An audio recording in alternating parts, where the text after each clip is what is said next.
अब देखिए जो एक्सरसाइज चल रही है वो 2.2 चल रही है आपकी। 2.2 में पहले क्वेश्चन पुटअप किया गया, find the zeros of the following quadratic polynomial and verify the relation between the zeros and the coefficient. ये कुछ क्वेश्चन आपको दिए हुए हैं। देखो इसमें जीरोज की बात आई है। जीरोज का मतलब क्या होता है? जीरोज का मतलब होता है एक्स की वैल्यू फाइंड करना। एक क्वाड्रेटिक पॉलिनोमियल दिया हुआ है, इसका मतलब क्या है? यहाँ देख रहे होंगे आप, यहाँ एक्स स्क्वायर है, हाईएस्ट पावर कितनी है 2। यहाँ देख रहे हैं ना आप, यहाँ पर जो हाईएस्ट पावर कितनी है वो वेरिएबल की 2 है, इसलिए हम क्वाड्रेटिक बोलते हैं। अगर यहाँ 3 होती तो क्यूबिक हो जाता, और यहाँ पर ओनली जैसे इस प्रकार होता ओनली 2x - 8, तो इसे हम बोलते हैं linear polynomial.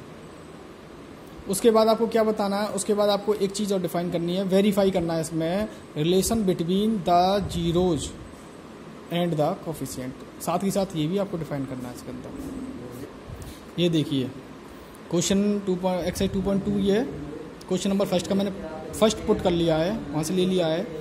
x² - 2x - 8, x की वैल्यू निकालने के लिए हमें फैक्टर करने पड़ते हैं। फैक्टर करना कंपलसरी है।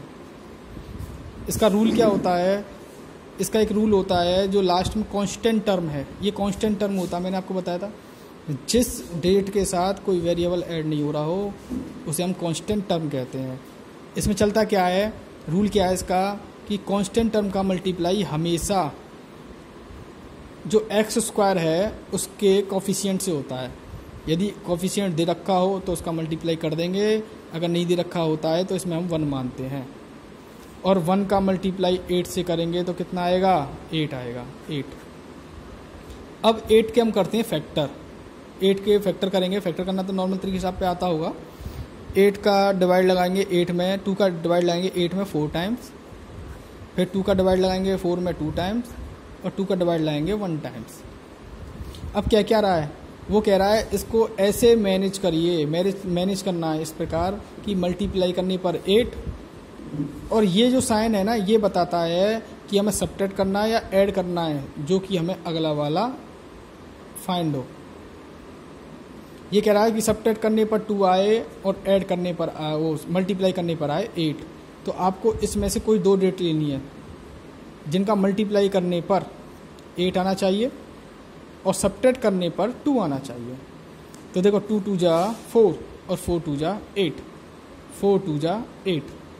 मल्टीप्लाई कर रहे हैं तो 8 आ रहा है, और हम 4 में से 2 सब्ट्रैक्ट कर रहे हैं तो 2 आ रहा है। तो हमारा जो भी हमने डिफाइन किया था उसके बारे में वो पूरा यहाँ पर बिल्कुल सही जा रहा है हमारा, कि मल्टीप्लाई करने पर 8 और सब्ट्रैक्ट करने पर 2। अब यहाँ पर हम इसे सॉल्व करेंगे। देखो पॉलिनोमियल की बात चल रही है, इस वाले टॉपिक को मानते हैं हम px। ये हमारा px चलता है, x² - के 2x - के 8। अब हम इसके कर रहे हैं फैक्टर। x² माइनस तो लगा रहेगा, माइनस से हमें कोई मतलब नहीं है, ब्रैकेट स्टार्ट हो जाएगा। 2x की जगह पे हम क्या लिखना है? ये वाला लिखना है हमें 2x की जगह पर। ये आप देख रहे होंगे 4 - 2, तो यहाँ लिखना है 4, साथ में हम x और लगा लेंगे, फिर माइनस के 8। चेंजिंग कहाँ हुई है? 2x की जगह पर बस हमने ये लिखा है। अब आगे सॉल्व करेंगे।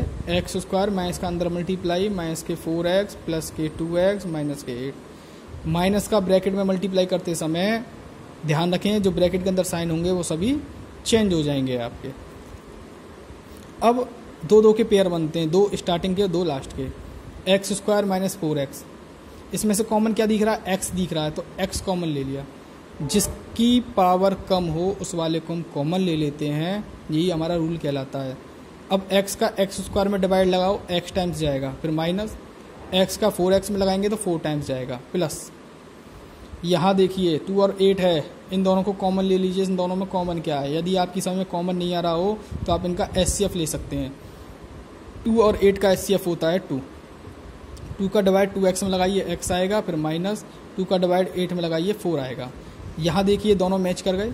यदि आपके दोनों मैच कर जाते हैं तो आपका क्वेश्चन बिल्कुल सही जा रहा है, यदि मैच नहीं करते हैं तो आपने कहीं ना कहीं मिस्टेक छोड़ दी है। अब हम आगे पढ़ेंगे। देखो x - 4 दोनों में से कॉमन ले लेते हैं।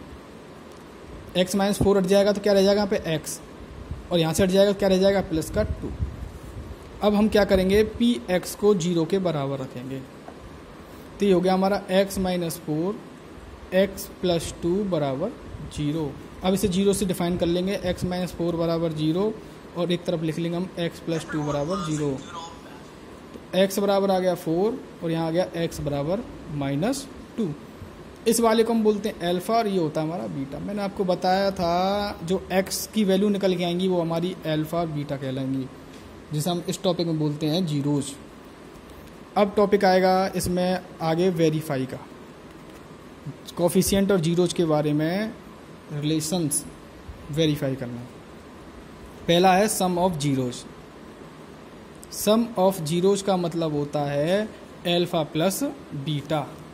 सम ऑफ जीरोज का मतलब क्या है? अल्फ़ा प्लस बीटा बराबर दोनों को ऐड करना, पहले अल्फ़ा दूसरा बीटा। 4 माइनस 2, भाई दूसरा नेगेटिव है तो नेगेटिव आएगा, अगर पॉजिटिव होता तो प्लस आ जाता। क्या आ जाएगा? 2। इसके नीचे 1 मान लो। अब आएगा प्रोडक्ट ऑफ जीरोज, जिसे हम बोलते हैं अल्फ़ा डॉट बीटा, मतलब अल्फ़ा और बीटा का मल्टीप्लाई करना। कितना आ गया? माइनस के 8। इसके नीचे 1 मान लो।